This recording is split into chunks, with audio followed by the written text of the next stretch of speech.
Boa tarde a todos, sejam bem-vindos. Estamos iniciando mais um estudo do livro Grande Conflito. E como sempre fazemos, vamos elevar a Deus uma prece. Senhor nosso Deus, estamos iniciando mais um estudo. Pedimos que o Teu Santo Espírito esteja conosco, abençoe grandemente aqueles que se propuseram, Pai, a estudar as Tuas profecias, estudar o livro Grande Conflito, que possam manter a mesma disposição até o final desse livro. Em nome de Jesus, amém.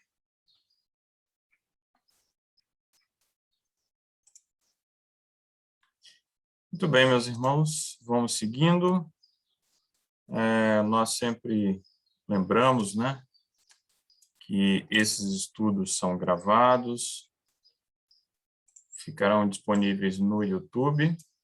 Se você ainda não se inscreveu, inscreva-se, deixe o seu like, para que esse vídeo chegue a mais pessoas. E caso você que está nos assistindo aí no YouTube, caso você queira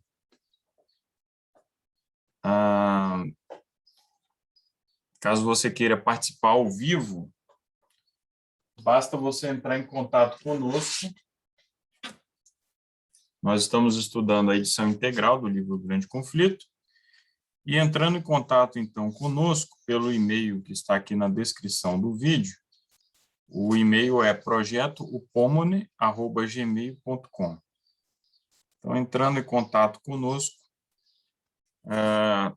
nós lhe incluiremos no grupo, um grupo do Telegram, e você, então, poderá participar ao vivo e deixar seus comentários, participar conosco desse estudo.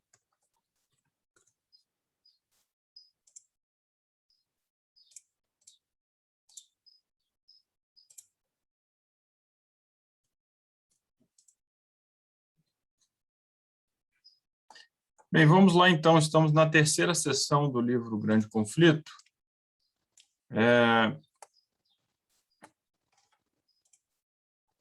Iremos recapitular esta tarde o capítulo 21, a causa da degradação atual.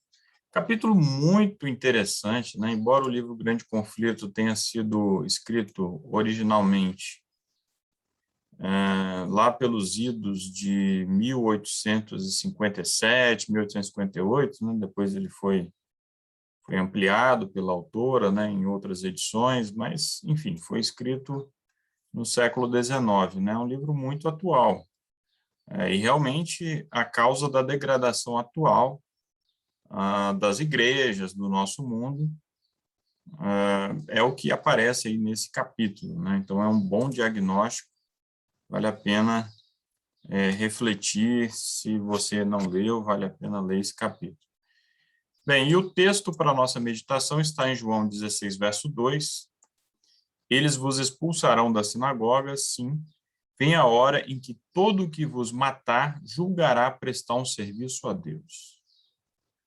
São palavras do próprio Jesus, né? Então, assim, ele estava pregando para os judeus, né? Os primeiros cristãos eram judeus, e aí ele deixa essa advertência, né? Que vai chegar um momento em que eles seriam expulsos das sinagogas e nós hoje, né, expulsos das igrejas, né? E qualquer um que nos matar, né, julgará estar prestando um serviço a Deus, né? Bem, estamos estudando a história do movimento millerita. William Miller, né, conhecido aqui no Brasil como Guilherme Miller, converteu-se e passou a pregar o breve retorno de Cristo, né, após fazer um estudo sistemático da Bíblia, particularmente das profecias de Daniel. Então, ele concluiu que Cristo estava prestes a voltar. O próprio Guilherme Miller, ele se absteve durante muito tempo em determinar uma data, né?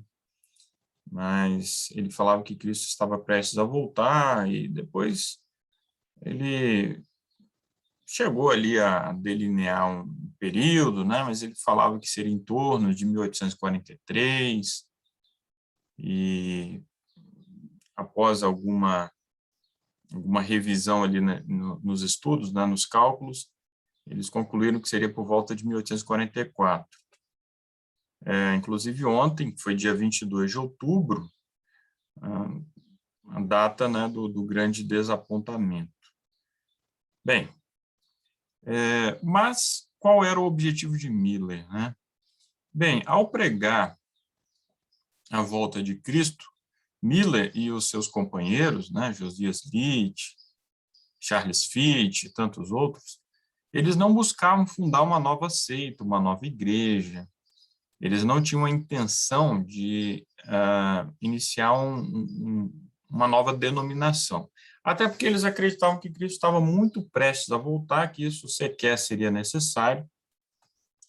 Então, o objetivo era apenas despertar o mundo para a brevidade do juízo. Jesus estava prestes a retornar. Então, eles queriam promover a união, né, de todos em torno desse grande objetivo, que era a preparação para a segunda vinda de Cristo. E os convertidos, as pessoas que iam aceitando as mensagens deles, iam se unindo às várias igrejas existentes, né? As igrejas batistas, as igrejas metodistas, presbiterianas, episcopais, e daí por diante. Certo? Então, era um movimento interdenominacional, certo? Haviam pregadores de várias igrejas, o Miller era batista, né?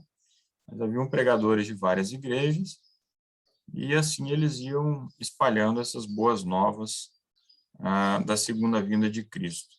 Mas logo surge uma oposição, né? Os pastores passam a proibir os membros de ouvir as pregações milleritas, ou mesmo de falar da esperança do segundo advento, né? Então, esse se torna um assunto tabu, né? Por que isso? Porque eles acreditavam que estavam vivendo ali já o milênio, né?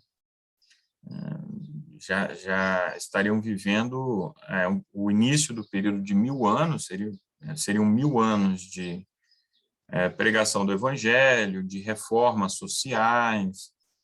Então, viveriam primeiro esses 1000 anos, né? Claro que iriam morrer, né? Mas, enfim, a humanidade iria atravessar 1000 anos aqui na Terra e só depois Jesus iria retornar.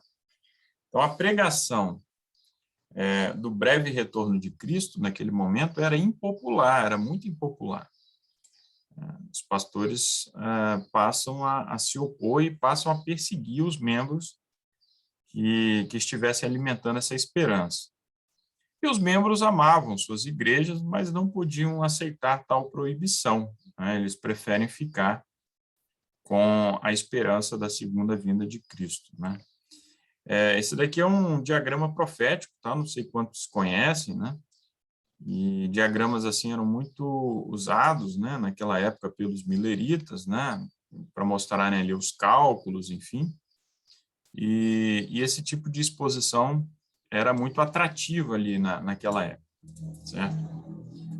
Bem, no verão de 1844, cerca de 50.000 cristãos se retiraram das suas igrejas, né? E aqui nós temos uma imagem, né, da época, né, das pregações milleritas, né? Tendas eram armadas e as pessoas iam com grande avidez, né, buscar essa mensagem da segunda vinda de Cristo. Era uma mensagem muito atrativa, uma mensagem de esperança e ao mesmo tempo de juízo.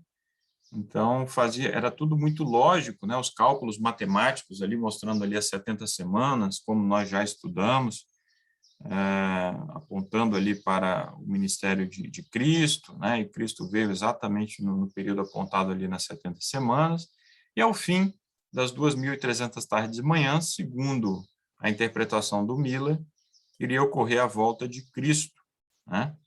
Porque ele interpretou que o santuário era a terra, o santuário que seria purificado era a terra, e, portanto, Cristo estava muito prestes ali a voltar. Muito bem. Ellen White, então, dá um diagnóstico da situação das igrejas naquela época, e, a partir disso, nós podemos identificar vários paralelos com a nossa própria época, né? Aquela época era uma época de mundanismo, né? As igrejas progressivamente foram rebaixando as suas normas, foram se conformando com a norma do mundo, e a situação passa a ser lastimável, né? Há vários relatos, então, que são citados no capítulo, né? Vários testemunhos de pastores, de livros que foram escritos naquela época, dando, então, esse diagnóstico de uma decadência súbita, né? Em praticamente todas as igrejas. Uma grande escassez de conversões, né? Poucas pessoas se batizando, um desinteresse muito grande, e os próprios membros sem crescimento na graça, né? Sem avanço na santificação. Se não há avanço na nossa santificação, nós começamos a morrer espiritualmente, a verdade é essa. Bem, então essa era a realidade ali. A apatia espiritual invade quase tudo e é terrivelmente profunda. Assim testifica a imprensa religiosa de todo o país. Quase que, geralmente, os membros da igreja estão se tornando seguidores da moda. Dão mãos aos descrentes nas reuniões de prazer, nas danças, nas festas, etc. Então, muito, muito triste mesmo era a realidade ali que as igrejas viviam, e nós percebemos que não é muito diferente hoje. Nunca testemunhamos declínio religioso tão generalizado como no presente. Em verdade, a igreja deveria despertar e pesquisar a causa desta situação aflitiva. Essa questão, esse ponto aqui específico, me chama muita atenção nos nossos dias, né? Porque às vezes estamos em igrejas praticamente mortas e não há interesse em se pesquisar, em se buscar ali, identificar as causas dessa esterilidade espiritual, dessa estagnação, dessa absurda apatia dos membros, né? E a igreja deveria se despertar e pesquisar isso e buscar uma reforma e um reavivamento. Pois bem, então essa era a realidade. Quando nos lembramos de quão poucos e espaçados casos de verdadeira conversão existem e da insolência e obstinação dos pecadores, né, houve uma época em que os pecadores, né, procuravam ali se ocultar, né, ou reconheciam a sua pecaminosidade, mas a época em que nós vivemos, e a época ali de Ellen White, a época dos Milleritas, era uma época de pecadores insolentes, né, arrogantes, né, que muitas vezes se vangloriam do seu pecado, né? Isso quase sem precedentes. Exclamamos como que involuntariamente, esqueceu-se Deus de ser misericordioso? Ou está fechada a porta da graça? O que aconteceu? O que aconteceu com a igreja? E aí, Ellen White traça ali algum paralelo com a história dos judeus, né? O que aconteceu com os judeus? Assim como os judeus rejeitaram o Messias, ainda que mantivessem apegados aos seus ritos, as igrejas estavam em meio às trevas espirituais, porque as igrejas estavam ali rejeitando as 3 mensagens angélicas que estavam sendo pregadas, né, particularmente a primeira, a mensagem angélica, a segunda, e por isso estavam colhendo os frutos, né, dessa rejeição ao Espírito Santo, né? Os mileritas eram apenas um instrumento ali de Deus para chamar atenção para o juízo que estava se aproximando, e ao rejeitarem, portanto, as igrejas passaram a colher os frutos, né, na profunda mornidão e esterilidade ali espiritual. Isso também havia acontecido com os judeus quando eles rejeitaram o Messias, né? Rejeitaram o Messias e passaram a colher os frutos da incredulidade, da apostasia, né? E de diversos outros problemas, né? Satanás busca levar os homens a manter as formas de religião, mas sem o espírito da piedade vital. Isso é interessante, né? Satanás não está propriamente preocupado em retirar as pessoas da igreja, em fazer com que as pessoas rompam definitivamente com a religião. Ele quer manter as pessoas dentro das igrejas, porém, sem o espírito da piedade vital, ou seja, sem o fruto do Espírito Santo. Ele quer que as pessoas finjam que estão ali vivendo o cristianismo e vivendo uma religião só de fachada, né, como sepulcros caiados, né, que Jesus falou lá a respeito dos fariseus. Esse é o grande objetivo de Satanás. A consciência se torna calejada, são palavras de Ellen White, o coração endurecido e a alma se separa de Deus. Então, esse é o processo. As pessoas vão rejeitando o Espírito Santo, a consciência se torna calejada, e esse quadro aí é basicamente o quadro que nós conhecemos como o pecado contra o Espírito Santo. A mensagem do primeiro anjo, de Apocalipse 14, estava destinada a separar o povo professo de Deus das influências corruptoras do mundo e despertá-lo a fim de ver seu verdadeiro estado de mundanismo e apostasia. Deus enviou à igreja, nesta mensagem, uma advertência que, se fosse aceita, teria corrigido os males que a estavam apartando dele. O Grande Conflito, página 379. Então, a mensagem de Apocalipse 13 iria proteger as igrejas, caso elas tivessem abraçado essa mensagem. As igrejas se tornariam virtuosas, né? Iriam produzir frutos. Né? Então, ao longo da história, países, como foi o caso da França, que nós já vimos, né? Quando rejeitou a mensagem da reforma, os judeus, quando rejeitaram o Messias, e agora as igrejas, né, rejeitando as 3 mensagens angélicas, elas acabam ali colhendo as consequências terríveis, né, da apostasia, da rejeição do evangelho eterno, né, da verdade presente. Em cada momento da história, Deus tem sua verdade presente. E as pessoas, quando então a rejeitam, né, acabam colhendo os frutos. Isso acontece com indivíduos, acontece com igrejas, acontece com países, né, infelizmente. Então, Ellen White descreve as bênçãos, né, que passam a ser derramadas, né, sobre aqueles que aceitaram a mensagem adventista, aqui, a mensagem do segundo advento, né. As pessoas começam a ouvir essa mensagem, começam a colocar o coração, né, nisso, e essa mensagem vai se espalhando rapidamente pela América do Norte e por outros lugares do mundo. Vieram de denominações várias, e as barreiras denominacionais foram arremessadas ao chão. Credos em conflito eram reduzidos a átomos, a esperança de um milênio terreal, em desacordo com a Escritura Sagrada, foi posta de lado e corrigidas opiniões falsas sobre o segundo advento. Varridos o orgulho e a conformação ao mundo, repararam-se injustiças, os corações se uniram na mais doce comunhão e o amor e a alegria reinaram supremos. Então, a gente imaginar a maravilha, né?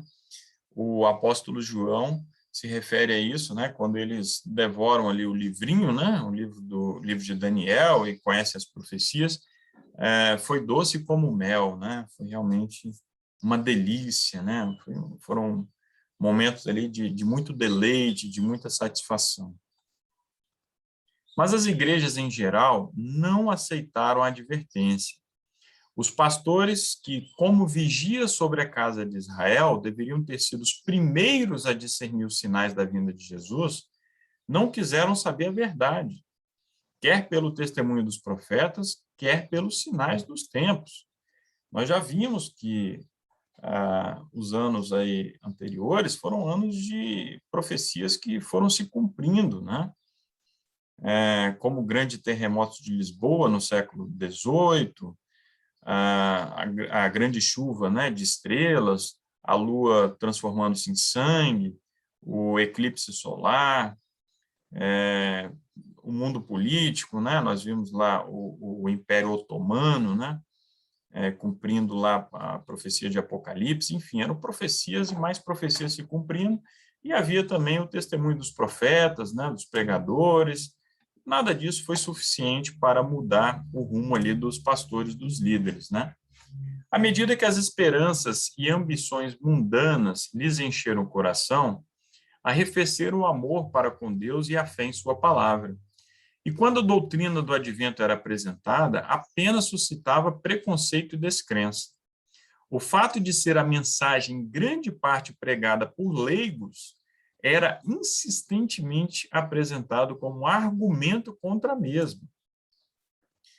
Meus irmãos, quando Jesus estava pregando, estava ali no seu ministério, né, o seu ministério de 3 anos e meio, qual era um dos maiores argumentos ali que era apresentado contra a mensagem dele?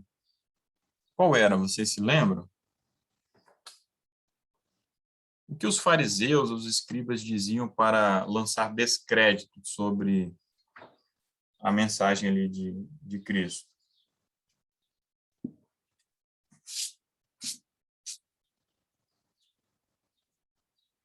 Ninguém se lembra? Eles não tinham argumentos assim de ordem moral, né? Eles não podiam dizer que Jesus era corrupto, que Jesus era imoral. Isso eles não tinham. Se eles falassem isso, ninguém iria acreditar, né? Assim, as pessoas viam ali os frutos ali de Jesus e não iriam dar nenhum. Eles falavam que ele estava descumprindo a lei. Falavam isso também. Eles falavam que Cristo falava pelo espírito de Belzebu, pelo espírito de Satanás, porque Jesus estava se mostrando, né, que dentro das profecias que ele era o Messias, né? Só que ele falava através de parábolas, né? Então, quando ele confrontava isso, então diziam que ele estava falando pelo espírito demônico. Verdade, verdade. Eles diziam isso também. Mas para desacreditá-lo, eles usavam um outro argumento. De família. Que ele era de família simples, alguma coisa assim, não era pessoa importante. Não é este o carpinteiro? Não era isso que eles diziam, né? Não é este o carpinteiro. De Nazaré? Né? Tem alguém bom que venha de Nazaré? Exato, né? Exato. Não estão aqui os seus irmãos, né? Nós não conhecemos a família desse indivíduo, né? Por que ele está aí dizendo ser o Messias, né? Um reles carpinteiro, né? Eles diziam também o seguinte: alguém dentre os principais, né? Os líderes do sinédrio, das sinagogas, alguém creu nesse indivíduo, ou seja, da elite espiritual, né? Da elite judaica, né? E, na verdade, nós sabemos que sim, que creram nele, vários, né? Creram nele, só que eles não confessavam. Eles não confessavam com medo de serem expulsos da sinagoga. Mas eu estou pegando esse paralelo porque o fato de serem basicamente leigos que estavam pregando aí essa mensagem, a mensagem milerita, isso era razão ali para que os pastores, os líderes, procurassem desmoralizar a mensagem, então, que era pregada, né? E esse tipo de coisa acontece nos dias de hoje, né? Precisamos estar aí alertas, né? E Ellen White vai falar, ela vai trazer várias informações nesse sentido ainda nesse capítulo, né? Por que os pastores não pregam a mensagem que deveriam pregar, né? E nós, leigos, precisamos pregar as 3 mensagens angélicas, precisamos pregar a verdade presente, certo?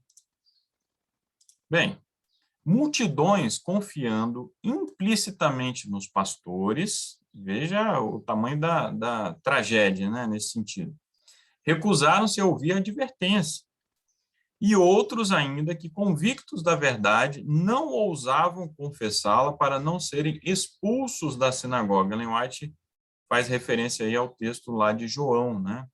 daqueles que temiam serem expulsos da sinagoga, né? Temendo ali as sanções do homem, né? Na verdade, uma disciplina eclesiástica, uma remoção do rol de membros, enfim, que não tenha respaldo realmente na Bíblia, nas Escrituras, ela é puramente uma medida humana, ela não tem nenhum valor perante Deus, né? Então, as pessoas entre Deus e os homens deveriam ter ficado do lado da verdade, do lado daquilo que Deus quer, né, do projeto de Deus. Mas elas preferiram ficar do lado ali dos homens, né, não incorrerem em sanções ali nas suas igrejas. A mensagem que Deus enviara para provar e purificar a igreja revelou com muita evidência quão grande era o número dos que haviam posto a afeição neste mundo, ao invés de em Cristo. Os laços que os ligavam à terra mostravam-se mais fortes do que as atrações ao céu. Grande Conflito, página 380. Veja que triste isso, né? A igreja mergulhada no mundanismo, no secularismo, como nós vimos, e por mais que tenha ocorrido grande desapontamento, isso também estava na profecia,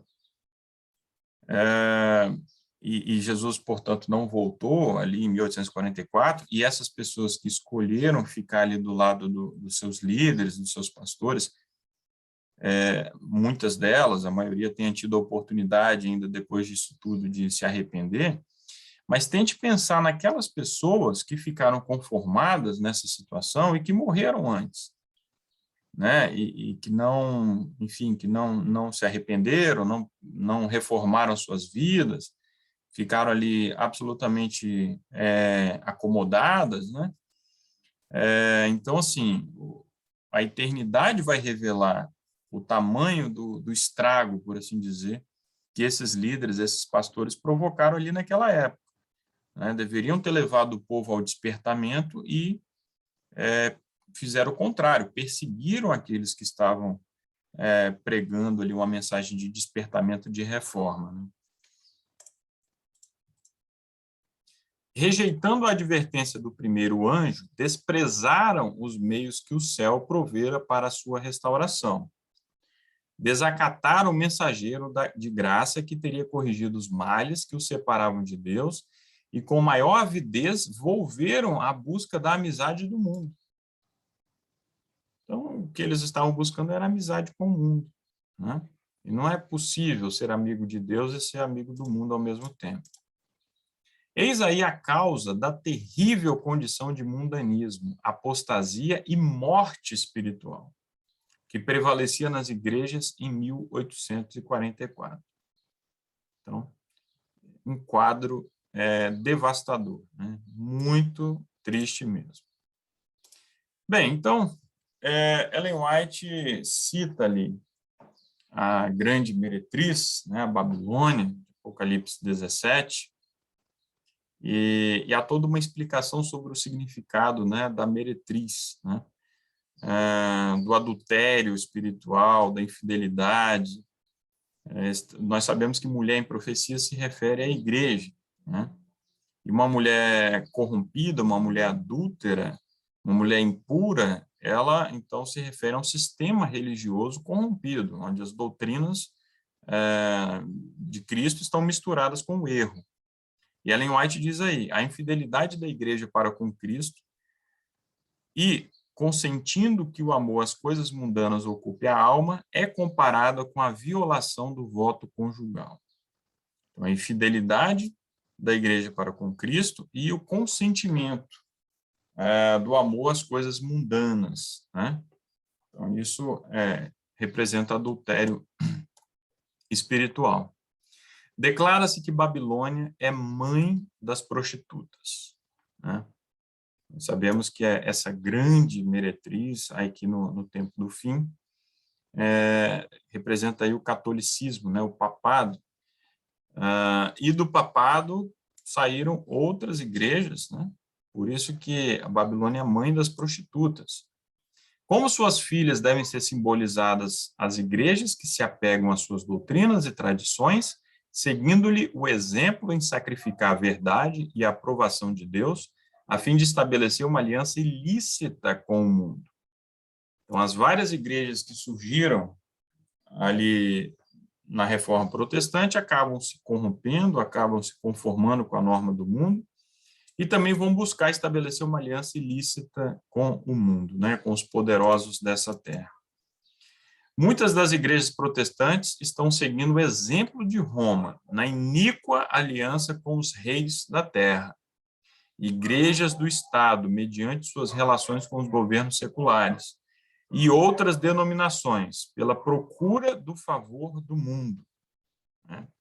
Então, aí está um sintoma da apostasia, né, da corrupção, ou seja, a busca aí do favor do mundo, a aliança com os poderosos da terra, né?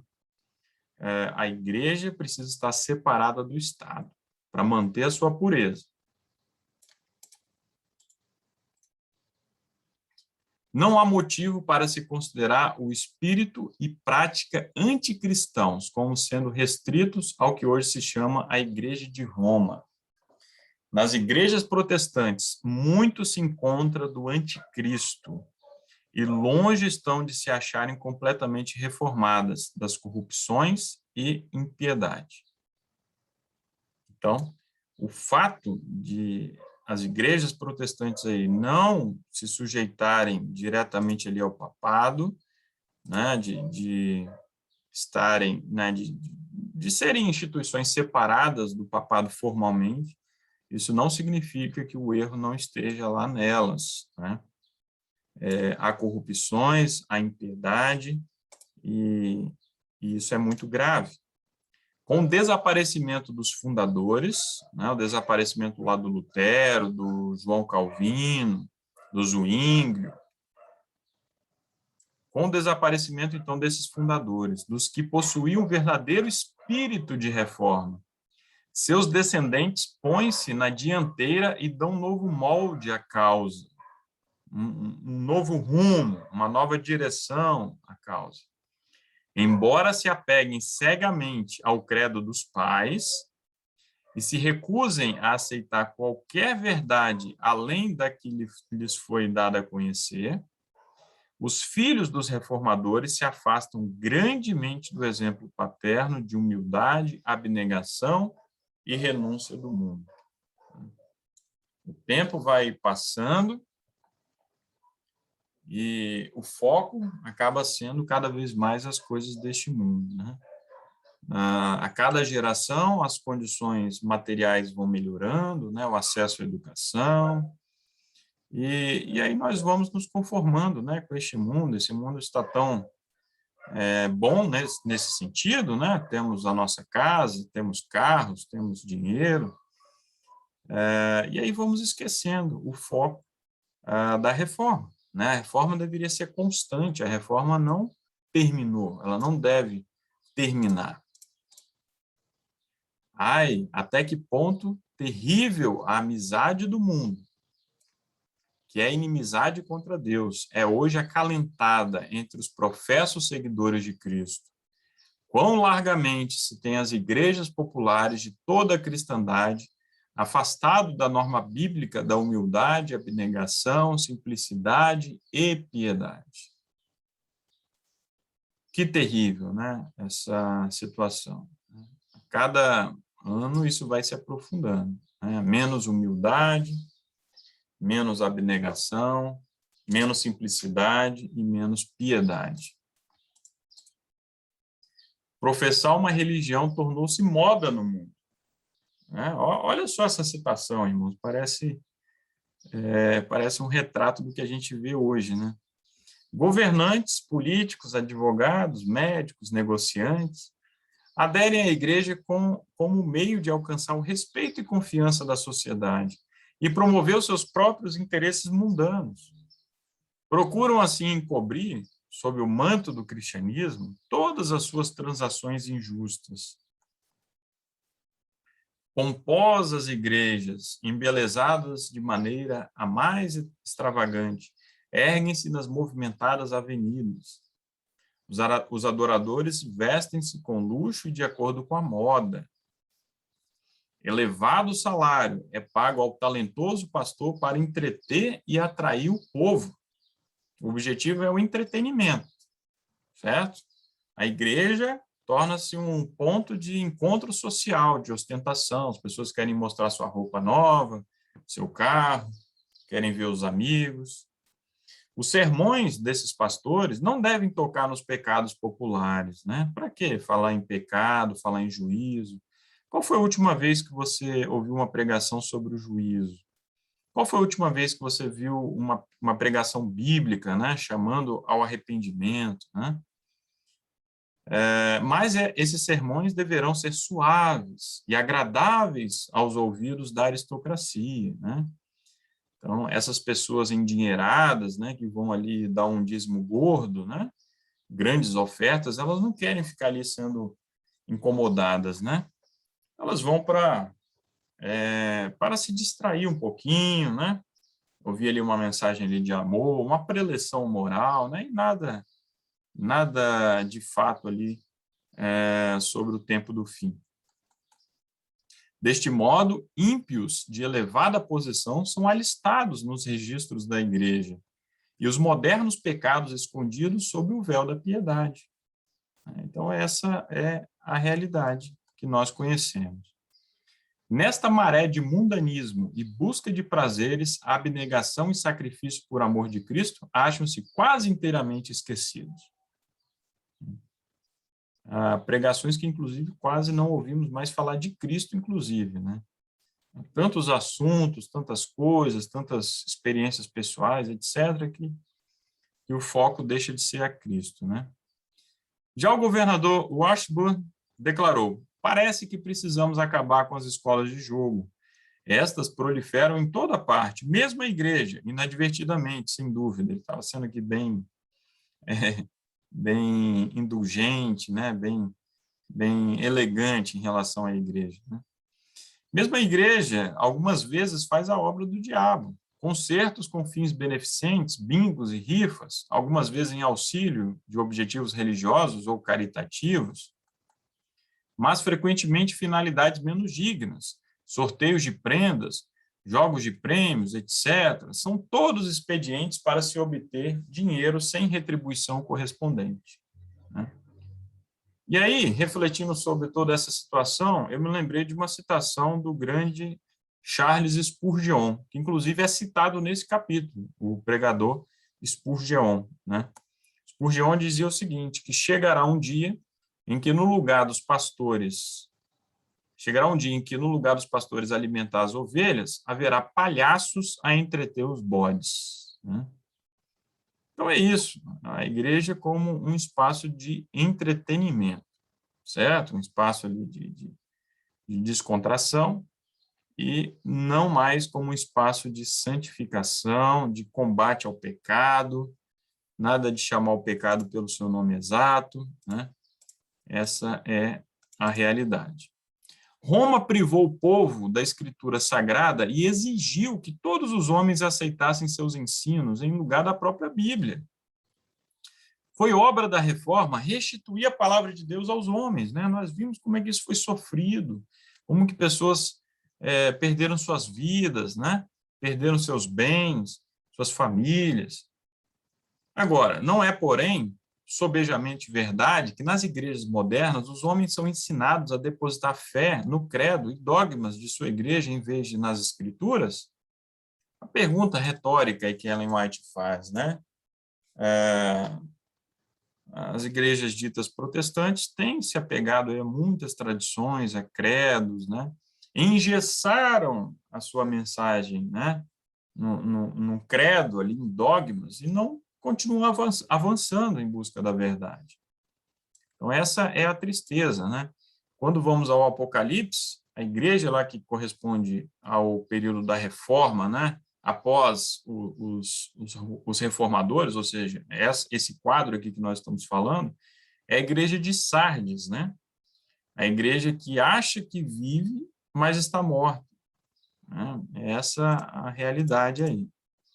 A mensagem do segundo anjo de Apocalipse, capítulo 14, foi primeiramente pregada no verão de 1844 e teve, naquele tempo, uma aplicação mais direta às igrejas dos Estados Unidos, onde a advertência do juízo tinha sido mais amplamente proclamada e, em geral, rejeitada, e onde a decadência das igrejas mais rápida havia sido.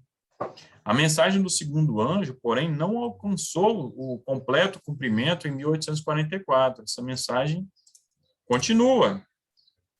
As igrejas experimentaram, então, uma queda moral, em consequência de recusarem a luz da mensagem do advento.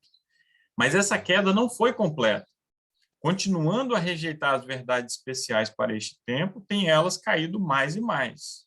Elas continuam caindo, né? Continuam descendo ali a ladeira, né? Contudo, não se pode ainda dizer que caiu Babilônia, que a todas as nações deu a beber do vinho da ira da sua prostituição, né? Isso ainda não aconteceu. Ainda não deu de beber a todas as nações, né? Nem todas as nações hoje do mundo se sujeitam ao papado, né? Nós acreditamos que isso em breve acontecerá, mas existem várias nações que são ateias, né? Tem regimes comunistas, nações islâmicas, enfim. O espírito de conformação com o mundo e de indiferença às probantes verdades para o nosso tempo existe e está a ganhar terreno nas igrejas de fé protestante, em todos os países da cristandade.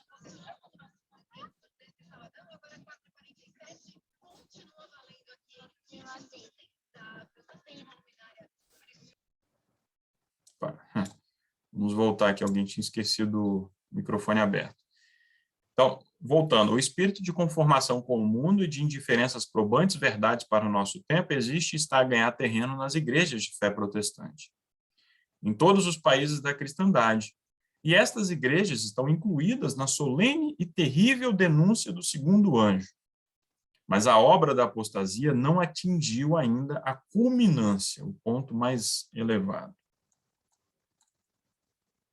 Apesar das trevas espirituais e afastamento de Deus prevalecentes nas igrejas que constituem Babilônia, a grande massa dos verdadeiros seguidores de Cristo encontra-se ainda em sua comunhão.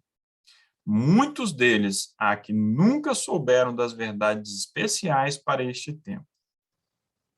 Então, a grande massa, né, dos verdadeiros filhos de Deus ainda estão nessas igrejas, né, e ouvirão o chamado no momento oportuno, né? O capítulo 18 do Apocalipse indica o tempo em que, como resultado da rejeição da tríplice mensagem do capítulo 14, 6 a 12, a igreja terá atingido completamente a condição predita pelo segundo anjo. E o povo de Deus, ainda em Babilônia, será chamado a separar-se de sua comunhão. Esta mensagem é a última que será dada ao mundo e cumprirá a sua obra. Então, ninguém ainda aceitou a marca da besta, a porta da graça ainda não se fechou. As pessoas que estão nessas igrejas, né, e são sinceras, elas ouvirão o chamado do bom pastor e haverá um só rebanho, né? Assim nós entendemos. Da mesma forma que entre o povo remanescente hoje, com a sacudidura, aqueles que são frios, indiferentes, né, irão sair, né? E portanto, no tempo do fim seremos um só povo, né? Bem, então, mais uma vez, o Spurgeon, né, ele diz o seguinte, né, em geral, jamais veremos muita melhoria em nossas igrejas enquanto a reunião de oração não ocupar o lugar mais elevado na estima dos crentes.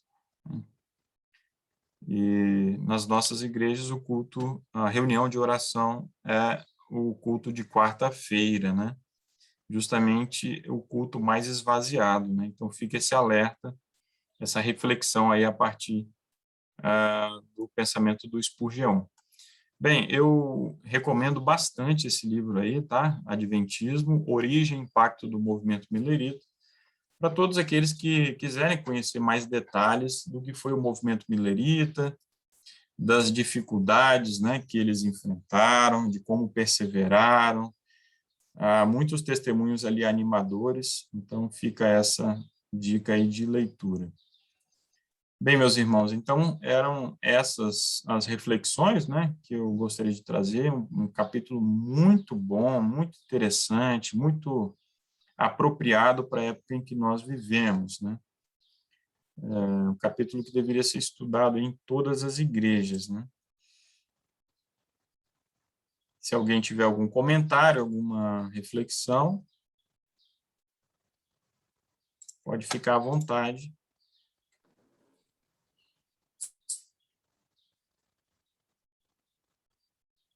Você poderia repetir Oi, cortou o seu áudio. o nome do livro que você sugeriu? Você pode repetir? Sim, Adventismo, do George Knight, um livro publicado pela Casa Publicadora Brasileira. Adventismo. É sobre o movimento milerita, né? As histórias envolvendo os mileritas, um livro muito bem documentado, muito interessante.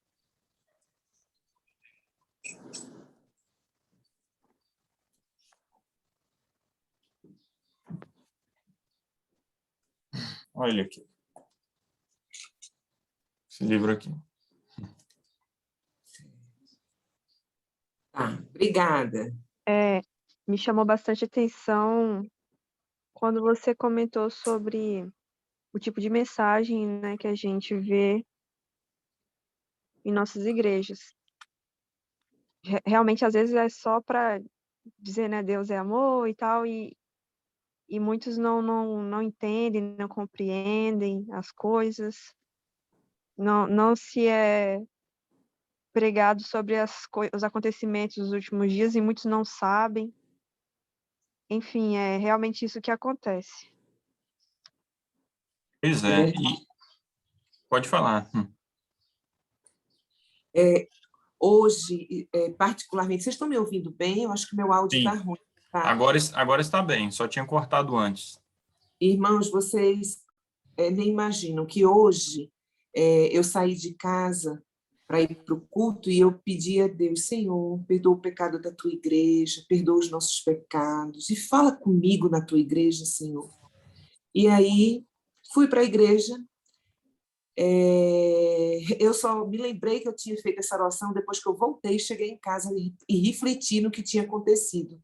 Então, um pastor, né, ele foi pregar as 3 mensagens angélicas.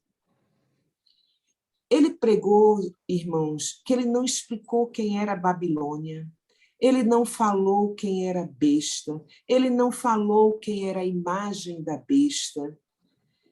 E ele ainda disse assim que tinha que se pregar aquela mensagem era muito forte. E foi me dando assim uma consternação por essa condição da nossa igreja.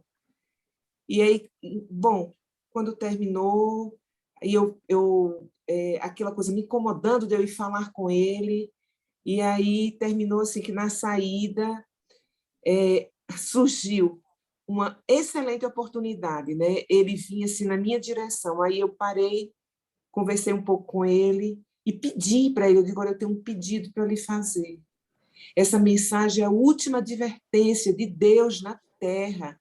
A gente tem que pregar. Por favor, diga quem é Babilônia, diga quem é a besta, diga quem é a imagem da besta.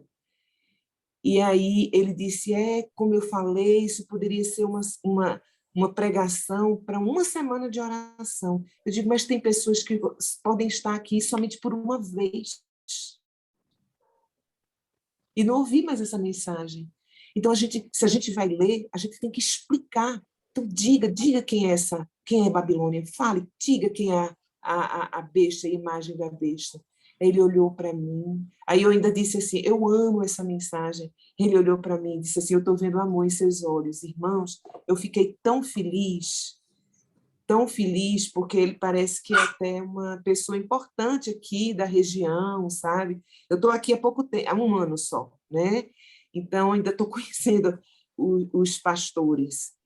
Mas, assim, é muito superficial, muito superficial. É triste a gente ver a condição da nossa igreja, não é? Verdade. Quando vai uma pessoa e abre o livro, fala assim, vamos abrir o livro de Apocalipse, ou vamos abrir o livro de Daniel, nossa, dá até uma alegria assim, gente, vai falar sobre os livros que eu mais gosto, né? E são realmente difíceis, né? Nos últimos tempos eu tenho pensado muito sobre isso, sobre tentar explanar mais sobre esses assuntos. Mas confesso que precisa de muito estudo e tentar sintetizar, porque o tempo que a gente tem, né, nos cultos não é muito extenso. São assuntos longos e eu tenho pedido muito a Deus para me ajudar, né, me dar forças para alguma forma interessante de conseguir, cada oportunidade que eu tiver, sintetizar alguma coisa, porque muitas pessoas não sabem. E até esses estudos aqui do Grande Conflito, acho que é uma resposta de Deus, porque Ele está me ajudando, né?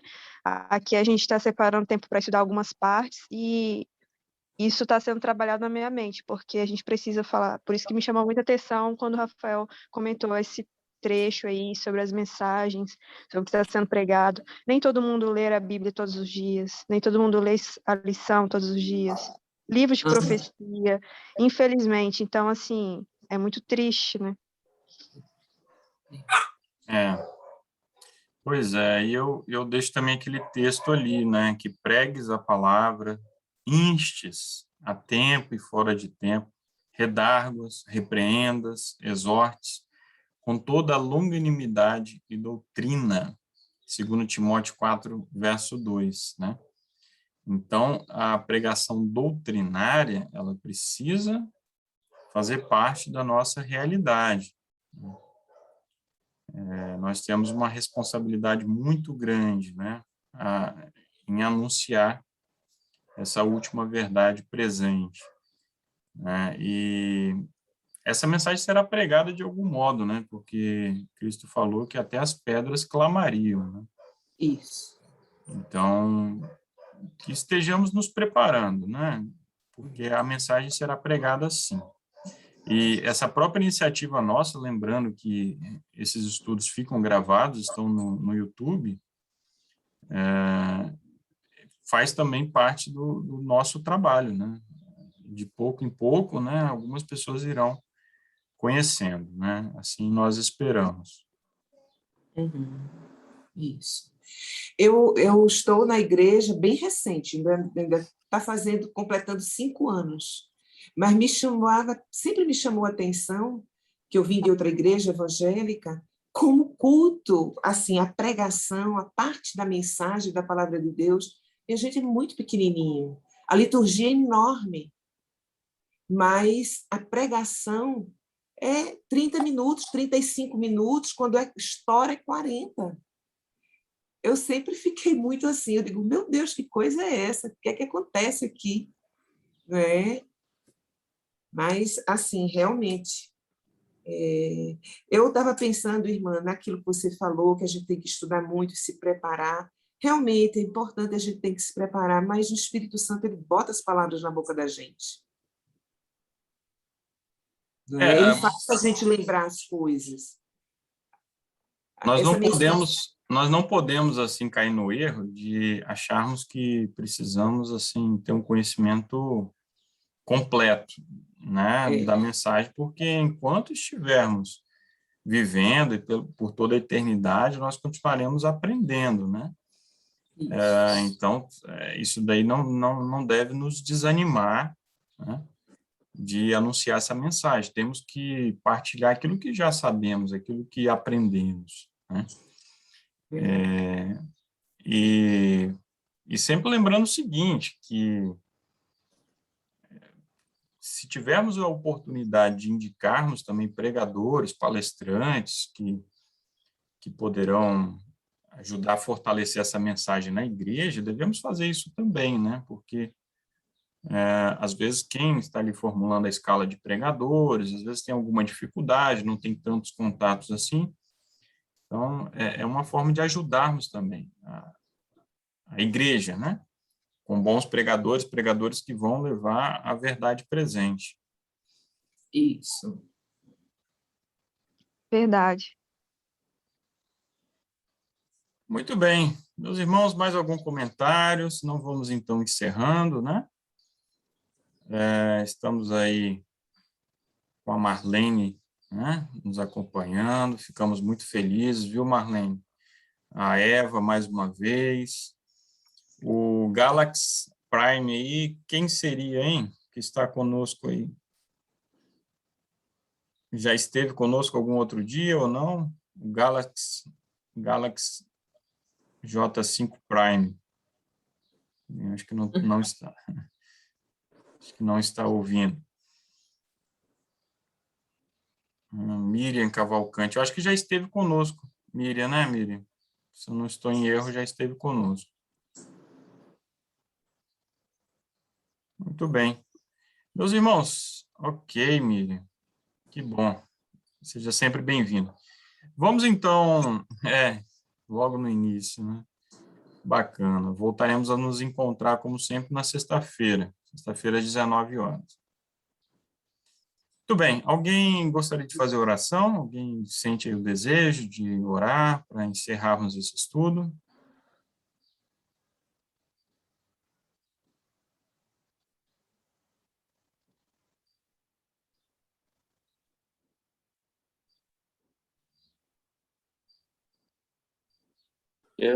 Posso ser eu. Muito bem, Nelson. Então, ore. Oremos. Pai de amor, Pai que nos céus habita, Pai. Obrigado por mais uma vez por esse estudo do Rafael, do grande conflito, meu Pai querido. Que possa ser uma bênção nas nossas vidas, que possamos aprender que o Senhor deixou através da Ellen White, através dos livros, e que possamos anunciar as mensagens evangélicas para um mundo que não conhece Ti e que estão precisando de ouvir, Pai, que possamos alcançar Tua volta e que possamos levar os outros que não conhecem a Cristo, Pai, que um dia possamos reencontrá-los, revê-los nas mansões celestiais. E obrigado por tudo, meu Pai querido. Nós pedimos e agradecemos pelo nome de Jesus. Amém, Senhor. Amém.